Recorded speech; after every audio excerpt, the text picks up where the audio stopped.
Global Net Lease, ticker GNL, has an extremely high dividend yield of over 15% currently.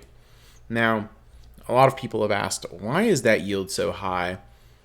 Is the dividend in danger? What's going on here? Well, the first thing I would like to just point out is that over the last year, the price has fallen. Yield and price are inversely correlated. So if something pays a set amount of money every quarter, year, whatever it might be, and then has a drop in price, the yield will go up. All right. You can see a similar thing happened over the last year with its cousin, Realty Income, ticker symbol O. Now, it happened to a lesser degree with Realty Income, but still happened, right? I remember certain points in the last couple of years where Realty Income was like a 3.5% or 4% yield. Now it's hovering much closer to like a 5%. Why? Well, it has to do with interest rates, partially at least, right? So when interest rates on a CD, for example, are 4.8% or 5%, or a high yield savings account is 3.75%, right? And anybody can just go out and put their money here and basically have an almost zero risk yield like that during a higher interest rate environment. There is an incentive if you have a lot of money in a stock that pays a yield to pull your money out and de-risk. It's like, hey, like in the Realty Income example, why would you, like, let's say you had $1 million in Realty Income, like a year or two ago, and you had it there at like a 3.5% or 4% yield.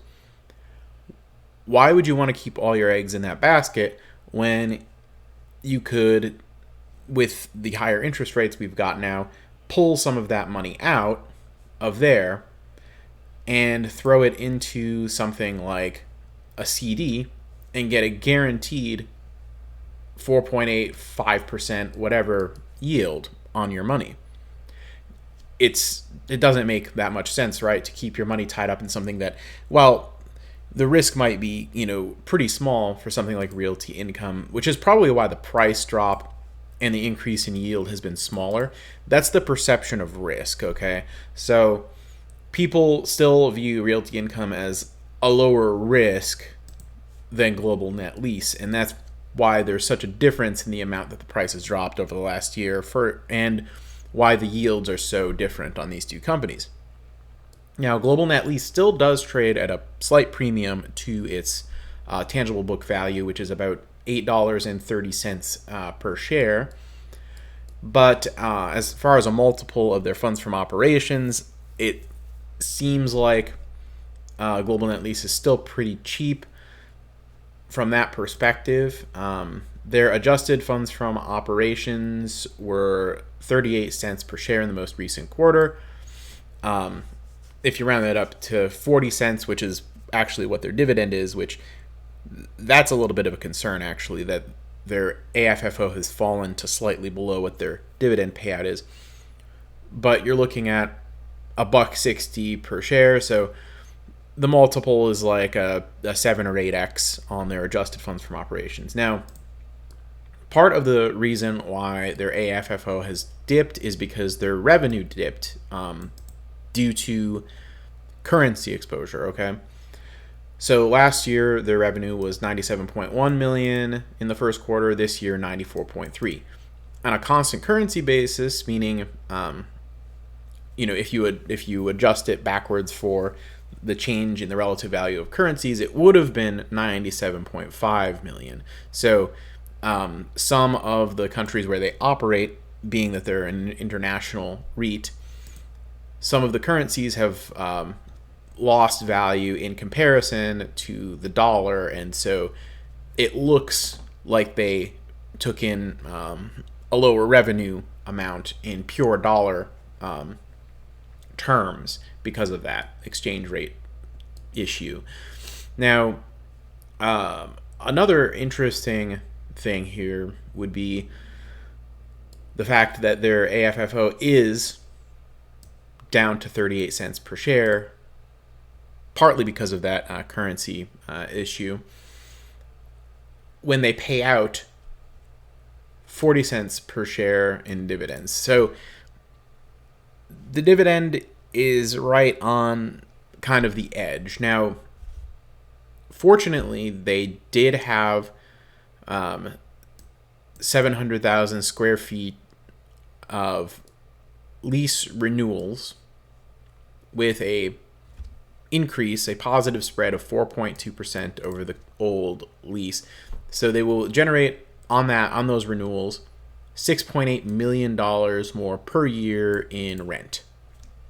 So that increase of almost $7 million annually in rent on those renewals probably will bridge the gap on their dividend, even if the currency issue stays where it's at. Now it's also possible that things will go the other way on the currency and they'll do better on a constant currency basis. But the elephant in the room, though, for this stock, for me, is the 40% office portfolio diversity, right? 40% office. Now, I like the 55% industrial distribution, and I'm pretty neutral on the 5% retail. I kind of wish that this office portion was lower, but even still, they do have 98% of their space leased out. So hopefully that's not too big of an issue, at least in the short run, though. I don't really know how I think about offices long term. I think at one point was thinking, hey, places are by and large going to go back to in office, but I mean, some of the remote work out there is kind of sticky, and I think that the future I think there's going to be, in the long run, less demand for office space than there was in the past. And I am concerned that they're 40% in office spaces, but is it an emergency? Probably not, but it could be a lurking issue as time goes on.